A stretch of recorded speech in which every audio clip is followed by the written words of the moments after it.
Hi, you guys. Welcome to Audrey's reading area. Alexa, what time is it? The time is 5 p.m.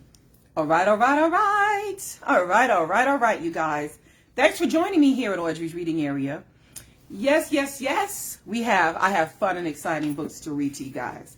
Now, this month, we all know is February, the Black History Month. Yes, this is the month that we celebrate Black history. And today happens to be a very special person's birthday. Rosa Parks. Today is Rosa Parks' birthday. Happy birthday, Rosa Parks. She's no longer here with us. She passed away. But guess what book I have? I Am Rosa Parks. This is celebrating the life of Rosa Parks by reading her book for her on her birthday, February 4th. I Am Rosa Parks. Told you I have another fun and exciting book for you guys. This book is written by Brad Meltzer and it's illustrated by Christopher Eliopoulos. It says, ordinary people change the world. That's what it says right here in the corner. Ordinary people change the world. It says, I am Rosa Parks. I will always stand up for what's right. That's right. I am Audrey, and I will always stand up for what's right. Yes, I will. Those who know me know that's true. So I'm going to read you the little notes in the book, little excerpts at the end. And I'm going to go on with I Am Rosa Parks. I am Rosa Parks. Rosa Parks. Sitting at the bus stop. Growing up, I was small for my age. I was sick a lot too, since we didn't have money for a doctor. But that didn't mean I was weak. I'm not that short. It looks like you are. You know, he's teasing her or whatever. Most kids, Rosa's younger brother, and Rosa, I guess she was kind of short too. When I was 11, as I was walking home from school, a boy on roller skates came zipping by and shoved me. He thought I'd be an easy target. To his surprise, I turned around and pushed him back. I knew fighting was wrong, but I didn't want him picking on me again. His mother saw what happened. She was mad that I'd pushed him. Uh-oh, this is going to be bad. Did you push my son?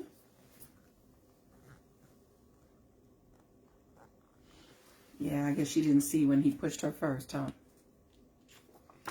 She said, did you push my son? But you know what made her even madder? I was black and her son was white. She immediately started yelling, I'll have you put in jail. You'll never get out again. No question, it was scary. But my mother and grandmother taught me to respect myself and to expect respect from others. So instead of backing down, I stood my ground. And calmly but firmly I explained, your son was the one who pushed me. I didn't bother him at all. I was just standing up to that mom or even to the boy on roller skates. I was standing up for myself. Oh, she said I wasn't just standing up to that mom or even to the boy on roller skates. I was standing up for myself.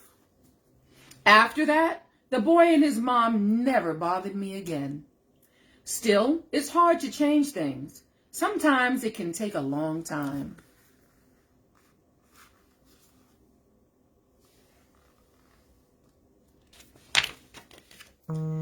Back then, if you were black, you were treated unfairly. Just because of the color of your skin. You weren't allowed to live in the same neighborhood as a white person, eat in the same restaurant, ride the same elevator, or use the same bathroom. You couldn't even drink from the same water fountain. One was marked for whites, the other for colored. When I was little, I used to wonder if white water tasted different from colored water. I even wondered if colored water came in lots of colors. But it didn't. The only difference was I had to walk outside or even down the block to get mine. Of course, it wasn't just about water fountains.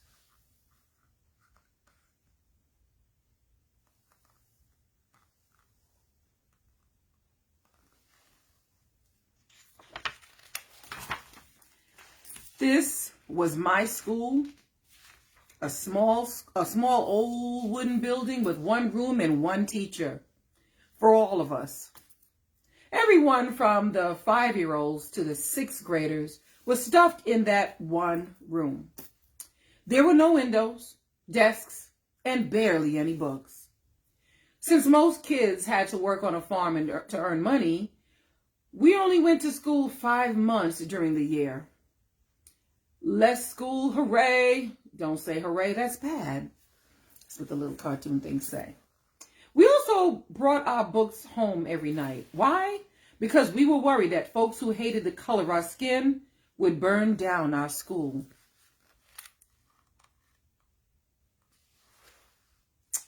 Now, here's the school for kids who are white. Notice the difference. It was a new brick building with beautiful windows, new desks, and plenty of books, plus a playground. They went to school 9 months out of the year since they weren't working in the fields like we were. Now, can we say hooray? No, there's no hooray about this. So notice the difference, the black school, the white school. Again, happy birthday, Rosa Parks. Today is Rosa Parks' birthday. Hence, I am Rosa Parks. Also, if you were black, you had to walk to school. If you were white, you got to take the bus. The worst part was, when I'd walk home with my brother, the kids on the bus would throw trash at us. It made me feel horrible. But there were no civil rights back then. The only solution was to move off the road. And really, what kind of solution is that? Wow. As I got older, things didn't change much. There's no room in here, lady, on the bus. One winter, I was waiting for the local city bus. If you were black, you had to ride in the back. If you were white, you rode up front. On that day, the back of the bus was packed.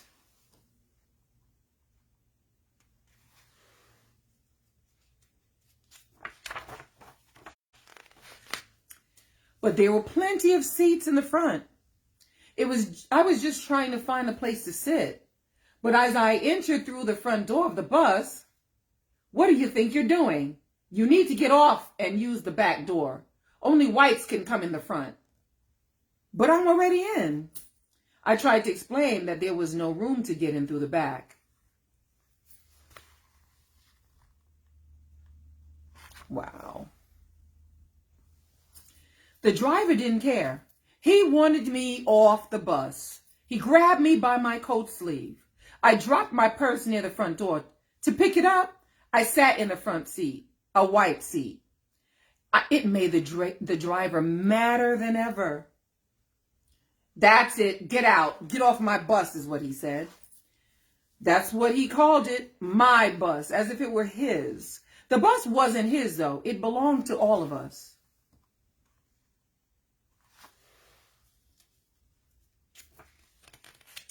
Still, that afternoon, the driver got his way. He kicked me off. See you soon. Yes, you will, she said. He said, see you soon. She said, yes, you will. But I promise you that wasn't the last time I'd face that bus driver. Wow. From there, in addition to working as a seamstress, I started working to change things at the NAACP. We fought for fairer laws and made sure that people's stories were heard. And they're saying, tell me what happened next. Need a lift? No thanks. I also stopped using colored water fountains. I'd rather go thirsty than be treated so poorly. It was the same with separate elevators. Instead of riding them, I'd take the stairs. But as for real change,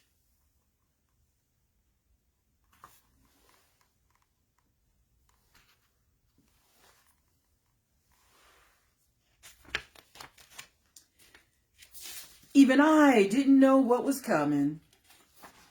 Rosa Parks, you guys. Happy birthday to Rosa Parks. Today's her birthday. So I am reading a Rosa Parks book, and it is Black History Month. It was the end of a busy Thursday. I was 42 years old and on the bus, going home. This time I was sitting in the first row of the seats that were allowed for Black people. There was one man next to me and two women across from me. One man next to her, two women across from her.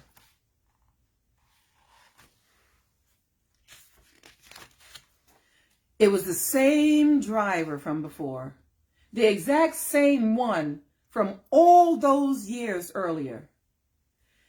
At the third stop, a few white people got on, filling the rest of the empty seats. There was one white person left standing, so the driver told those of us in my row, "Let me have those front seats."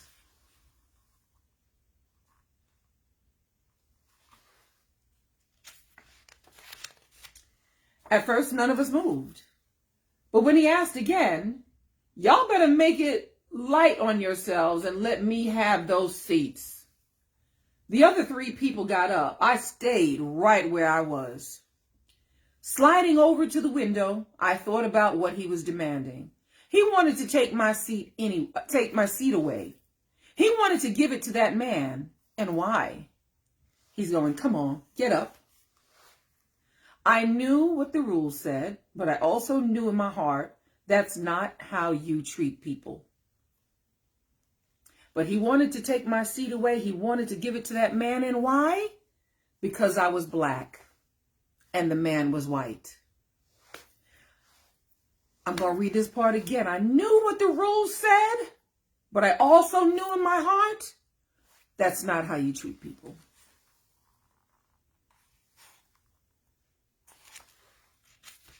I could see me doing that on the bus. Yeah.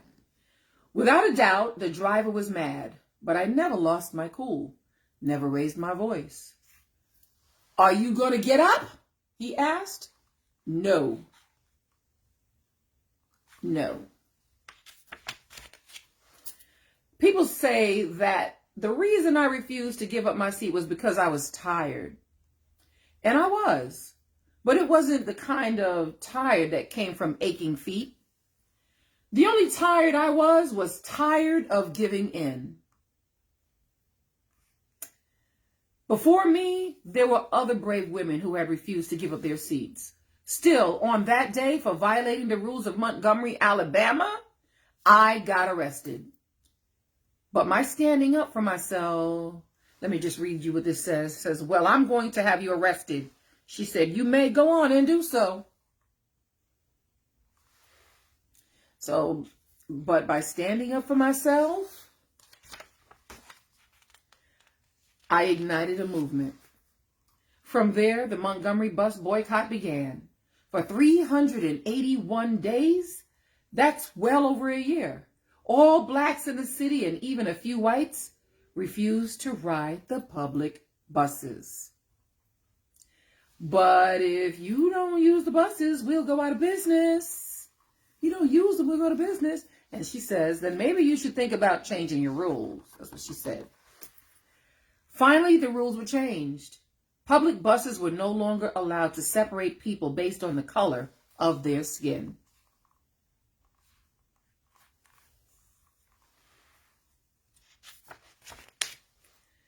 That was only the beginning.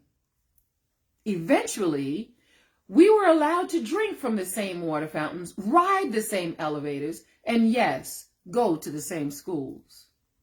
In the Declaration of Independence, Thomas Jefferson wrote that we're all created equal. Finally, the nation was starting to act like it. Of course, that didn't mean the fight was over. There were thousands of other people just like that bus driver. But after hearing how I didn't give up my seat, there were now thousands more people just like me, together, inspired, and committed to justice. Here it reads down here, my name's Martin. Y'all know who that is. Want to hear a rough draft of my speech? She says, you bet I do. How cute was that? In my life, people tried to knock me down. They tried to make me feel less than I was. They teased me for being small, being black, being different. Let me be clear. No one should be able to do that. But if they try, you must stand strong. Stand for what's right. Stand up for yourself, even if it means sitting down. When you do,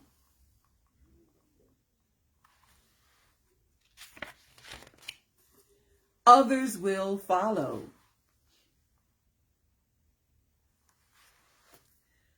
What's the medal? It's the Congressional Gold Medal, one of the government's highest honors. George Washington got one too. Cool. Now can I say hooray? She said, go for it. Hooray! Hooray! I am Rosa Parks. I'm not a politician or a president or an actor or a famous business owner. I'm just an ordinary person.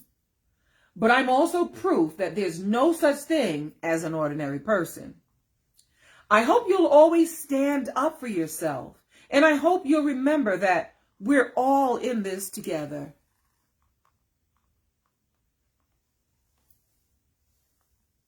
We're all in this together.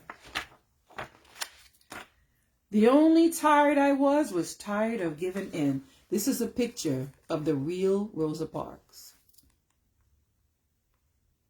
Beautiful lady.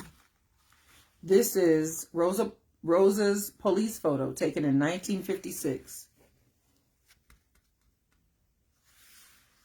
This is Rosa after bus segregation was outlawed, riding on the bus.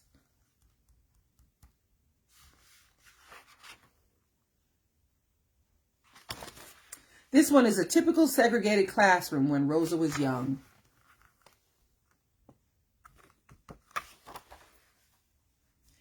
And if you want to see the timeline, I hope it's not backwards. But this is the timeline.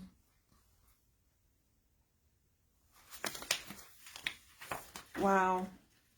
The end of the story. But I promised you I would read the excerpts from the book. It says, what makes a hero? Rosa Parks always stood up for herself, even as a child. Even as a child. It was a time in America when laws weren't fair to black people. If you were black, you weren't allowed to use the same schools, restaurants, or even water fountains. On city buses, dark skin meant you had to ride in the back. Only white people were allowed up front.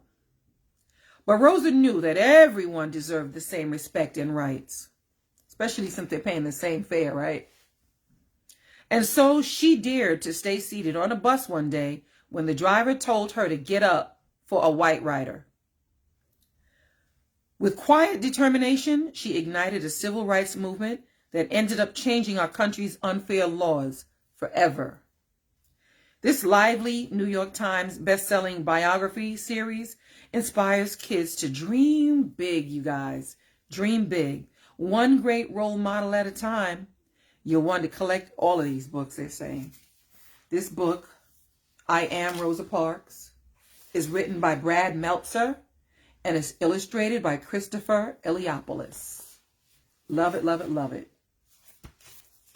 I Am Rosa Parks.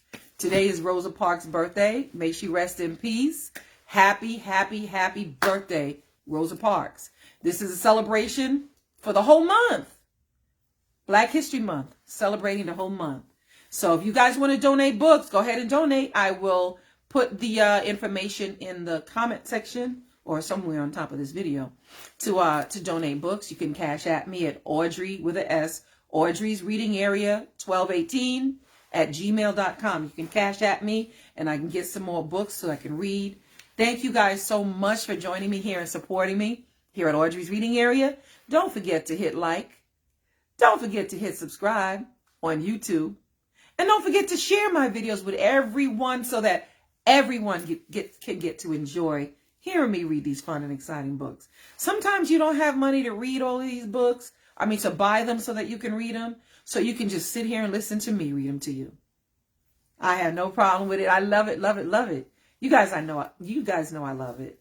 Thank you so much for joining me here. I want to shout out to all my people that is always on here supporting me. I want to shout out to my mom, Bev. I want to shout out to Sheena. I want to shout out to Ski Me, my little bro. Thank you so much, you guys, for joining me here. I got to shout out to Grace Bernard, my cousin. I got to shout out to Howie. Howie's usually here. I'm not sure if he's here today. Got to shout out Howie. Who else is here? Who else is here? Let me see. Carrie St. Jean. Shout out, shout out, shout out. Thank you guys so much for your support. Bernard Hall. Thank you so much. Nicole Jackson. Nicole, thank you so much for being here. Girl, please call me. Thank you guys so much for your support. I will see you guys soon. Matter of fact, go over to YouTube. I have over 350 videos. Over 350 videos on my YouTube channel. Audrey's Reading Area. Look it up. Hit subscribe. And I'll be posting this video and another video. I do 2 to YouTube every day. Here I do 1 live, but on YouTube I post 2 every day because I do a pre-recorded one. So please, you guys, don't forget, if you can, cash at me, anything, any type of donation so that I can continue reading books like I Am Rosa Parks this month for Black History Month. Or you can send me books or send me things. Send me the props. I do have a bus, but I didn't have like an older lady to pose as a doll for Rosa Parks. So I just went on with just me. Hopefully that was okay. Man, I love it. I love it. I love it. I love it. I have all this energy when I'm reading for you guys. And once again, I hope you enjoy. Thank you so much for listening to me read to you here at Audrey's Reading Area. See you tomorrow live at 5 LIVE at 5 tomorrow. Tomorrow, I'll see ya tomorrow. You're only a day away. It's only a day away. Tomorrow, live at 5.